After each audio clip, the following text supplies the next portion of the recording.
Hello बच्चों, कैसे हो आप सभी। आप सभी का मेरी इस हिंदी पाठशाला में स्वागत है। तो बच्चों, आपको पता है आज की इस कक्षा में हम क्या पढ़ने वाले हैं?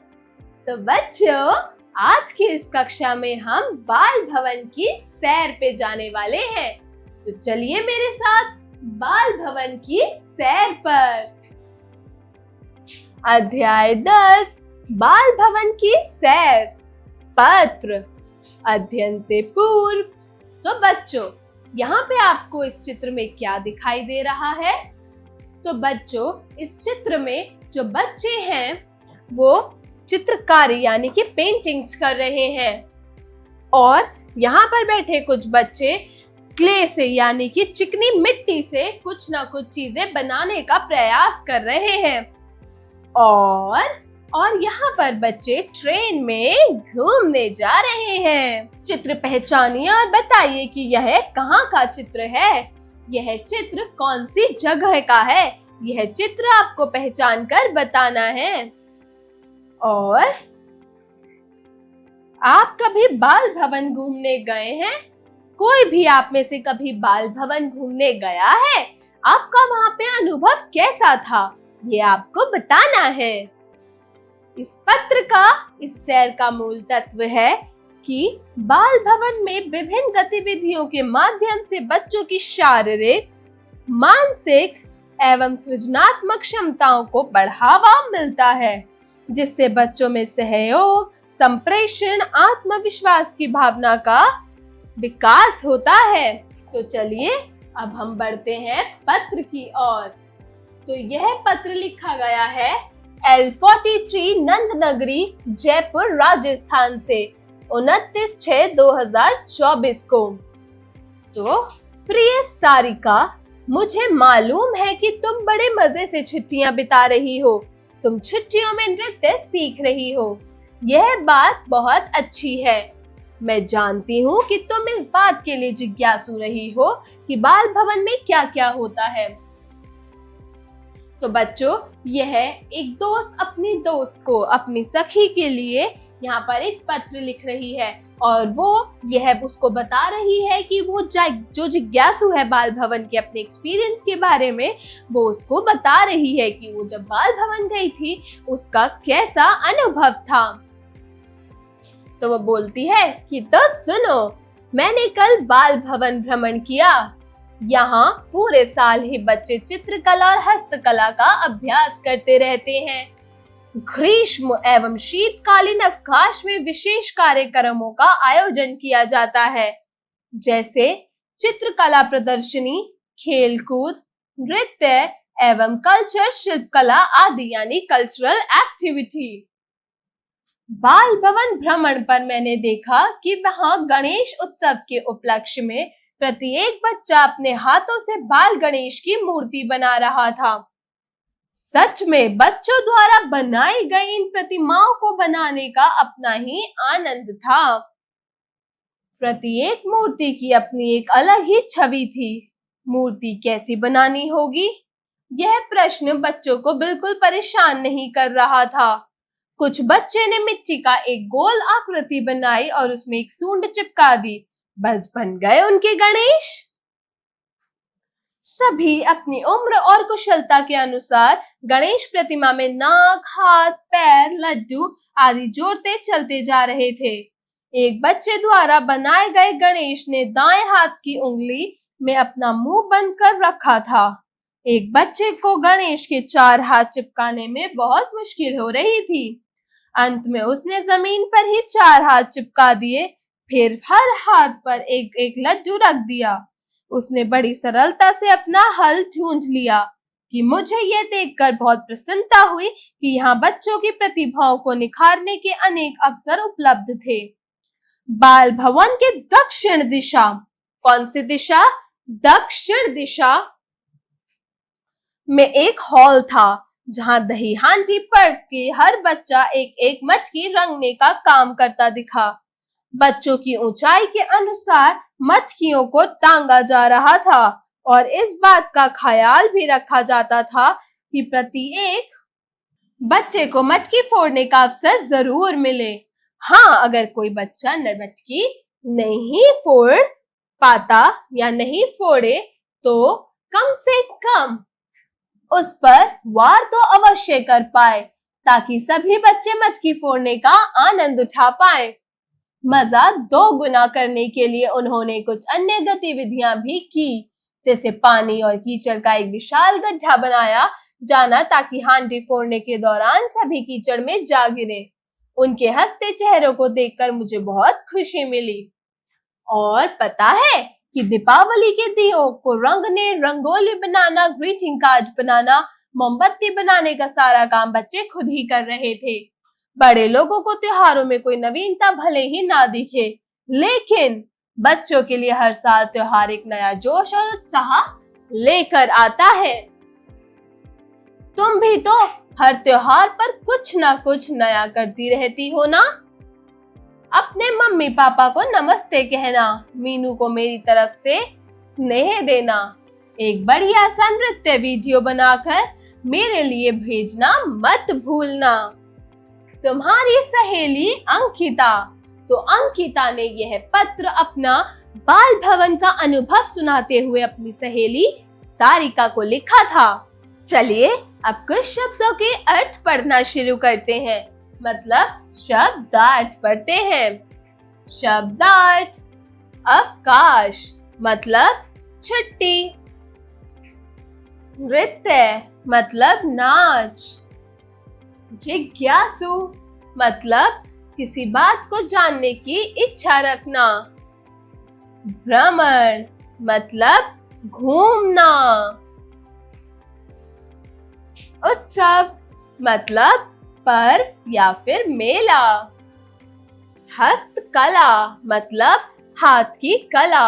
हस्त को हम हाथ कहते हैं, हाथ की कला हस्तकला कहलाती है।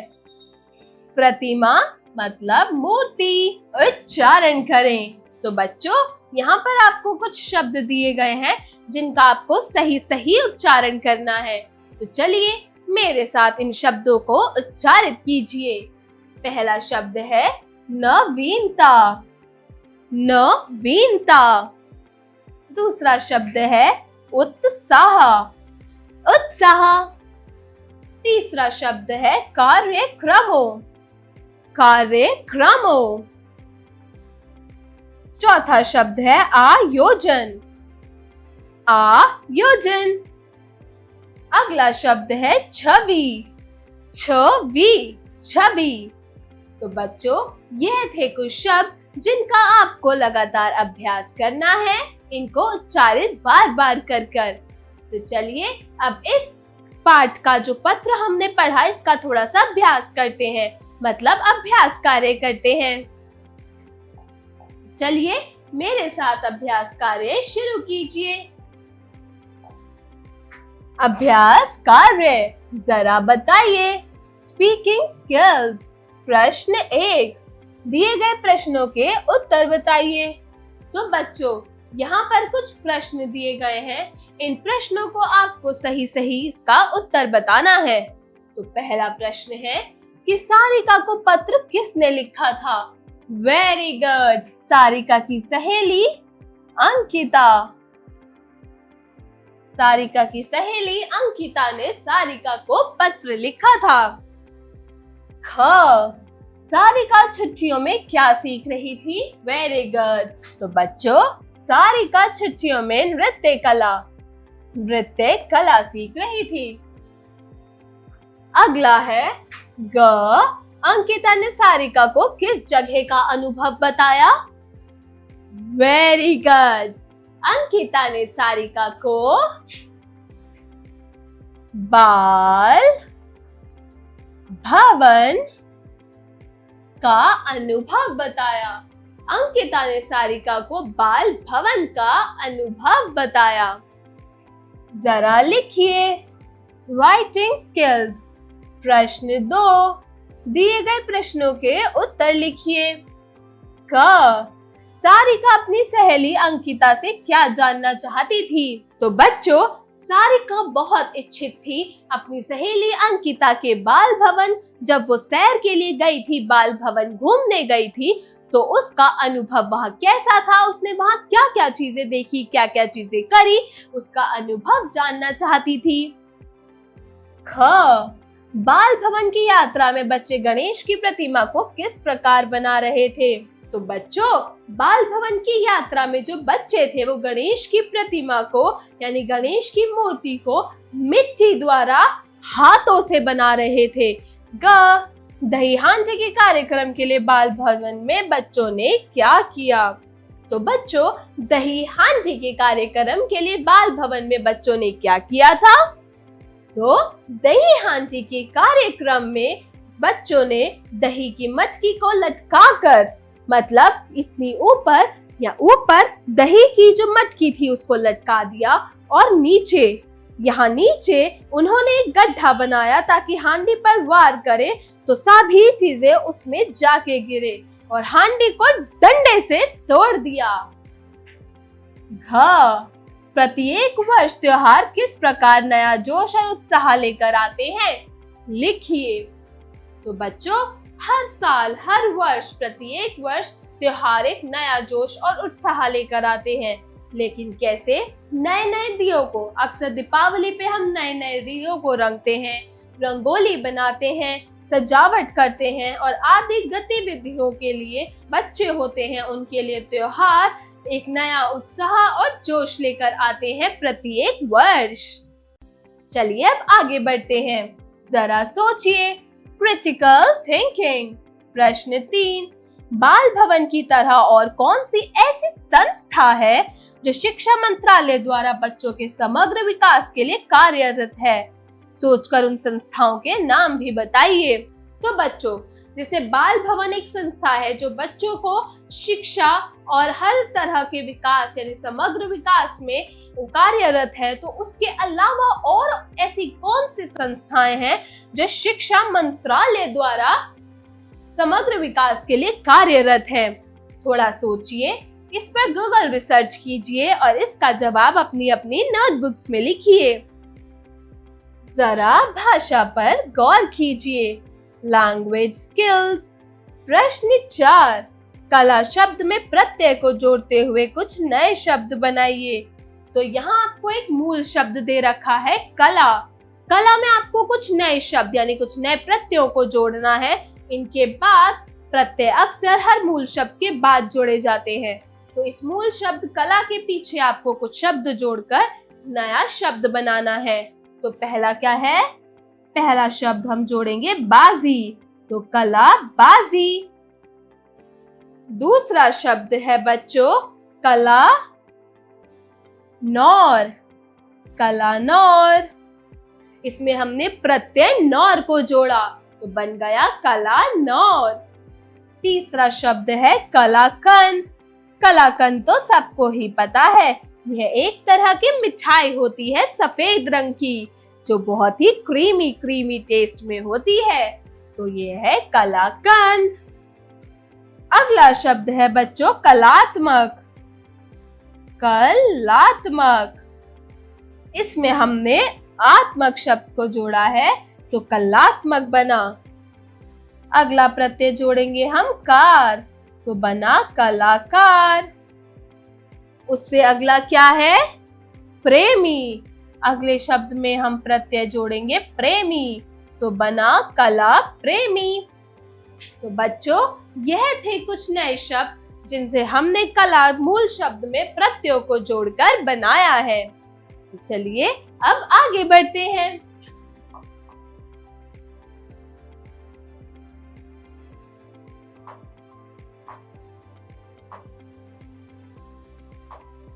प्रश्न 5, दिए गए शब्दों के वचन बदलिए। तो बच्चों, यहाँ पर आपको कुछ शब्द दे रखे हैं जिन शब्दों को आपको एक वचन में दे रखा है। आपको इन शब्दों को जोड़कर इन शब्दों को वचन बदलना है, मतलब एक वचन के शब्दों को बहुवचन में बदलना है। तो पहला शब्द है बच्चा। इसका बहुवचन क्या होगा? वेरी गुड, बच्चे। अगला है त्योहार। तो बच्चों, त्योहार का वचन यानी बहुवचन क्या होगा? Very good. तो त्योहारों का त्योहारों हो जाएगा। अगला शब्द है प्रतिमा। प्रतिमा, प्रतिमा। तो बच्चों, प्रतिमा एक वचन है। अगर आप इसको बहुवचन में बदलेंगे तो इसका क्या बनेगा? वेरी गुड, प्रतिमाएं। प्रतिमाएं। अगला शब्द है छुट्टी। छुट्टियों को अगर आप बहुवचन में बदलेंगे तो ये बनेगा छुट्टियां। तो बच्चों, यहाँ आपको ये कुछ शब्द दे रखे हैं जिन शब्दों के पर्यायवाची यानी कि समान अर्थ, शब्द तो दूसरे होंगे लेकिन अर्थ एक समान होगा, तो उन शब्दों को लिखना है। तो पहला शब्द है आनंद। आनंद के 3 पर्यायवाची शब्द क्या होंगे? तो पहला है हर्ष, खुशी और प्रसन्नता। हर्ष, खुशी और प्रसन्नता। अगला है दोस्त। तो दोस्त के 3 पर्यायवाची शब्द क्या होंगे? वेरी गुड, मित्र, सखा, साथी। अगला है नया। नए का पर्यायवाची शब्द क्या होगा? वेरी गुड, नवीन, नया, नूतन। अगला शब्द है पानी। पानी का पर्यायवाची शब्द क्या होगा? जल, जलधर और नीर। अगला शब्द है भवन। तो बच्चों, भवन का पर्यायवाची शब्द क्या होंगे? तो भवन का पर्यायवाची शब्द होगा गृह, घर और सदन। प्रश्न 7, नए शब्द बनाइए। तो बच्चों, यहाँ आपको कुछ वर्ण दे रखे हैं, जैसे ट जमा ट, तो इन शब्दों को अगर आप बनाएंगे तो इन शब्दों से आप क्या नया शब्द बना सकते हैं? तो चलिए, पहला है ट। आधा ट और पूरा ट किस शब्द में इस्तेमाल होता है? मिट्टी। तो इसमें हम लिखेंगे, इससे हमने नया शब्द बनाया मिट्टी। अगला है च। आधा च और पूरा च किस शब्द में इस्तेमाल होता है? बच्चा, बच्चा। अगला है आधा त और य किस शब्द में इस्तेमाल होता है? नृत्य। अगला है आधा ट और ठ, इसे हम किस में इस्तेमाल कर सकते हैं? लठ। लठ में हम ल, आधा ठ और आधा ठ हम इस्तेमाल करते हैं। चलिए अब आगे बढ़ते हैं। जरा रचनात्मक कार्य कीजिए, क्रिएटिव स्किल्स।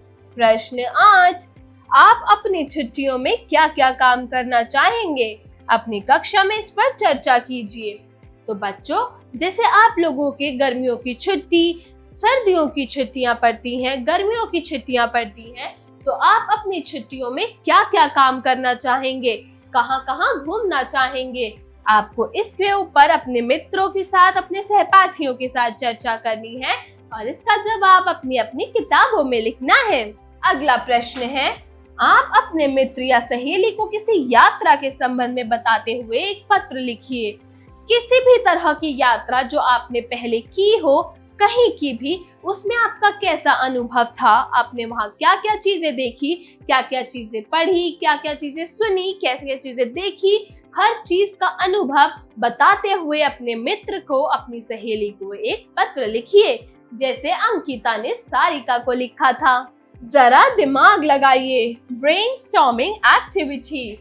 प्रश्न 10, भारत के कुछ प्रमुख संग्रहालयों की सूची तैयार करें व यह भी पता लगाएं कि वे भारत के किन राज्यों में स्थित है। तो बच्चों, भारत के कुछ प्रमुख संग्रहालय हैं। आपको क्या करना है, अब गूगल पर जाकर गूगल से रिसर्च करनी है भारत के कुछ प्रमुख संग्रहालयों के बारे में, उनकी एक सूची तैयार करनी है और साथ ही साथ यह भी पता लगाना है कि वो संग्रहालय भारत के कौन से राज्यों में स्थित है। जीवन कौशल एवं मूल्य परक प्रश्न, life skills and value based questions. प्रश्न 11, पत्र लेखन एक व्यवहारिक कला है जिसके द्वारा हम अपने अनुभवों को भी साझा करते हैं। आप भी अपने जीवन का कोई अनुभव पत्र के माध्यम से कक्षा के सहपाठियों के साथ साझा करें। तो बच्चों, पत्र लेखन एक व्यवहारिक कला है जिससे हम किसी इंसान के साथ अपना व्यवहार बना सकते हैं, जिसके द्वारा हम अपने अनुभव को बांटते हैं एक दूसरे से। आप अपने जीवन का कोई भी अनुभव, कोई भी आपका स्कूल का अनुभव, आपके घर का, आपके होमवर्क का, आपका किसी यात्रा का इत्यादि किसी भी तरह का अनुभव पत्र के माध्यम से अपने जो सहपाठी हैं या अपने दोस्त हैं उनके साथ साझा करें, मतलब उनके साथ बांटें। तो बच्चों, इस पाठ के माध्यम से आपने बाल भवन की सैर तो की, बल्कि पत्र लेखन के बारे में भी आपको पता चला कि पत्र लेखन कैसे करना चाहिए और पत्र लेखन क्या होता है। तो बच्चों, आशा करती हूँ आज की कक्षा आपको अच्छी लगी होगी। मिलती हूँ अगली कक्षा में एक नई कहानी के साथ। तब तक के लिए बाय बाय बच्चों।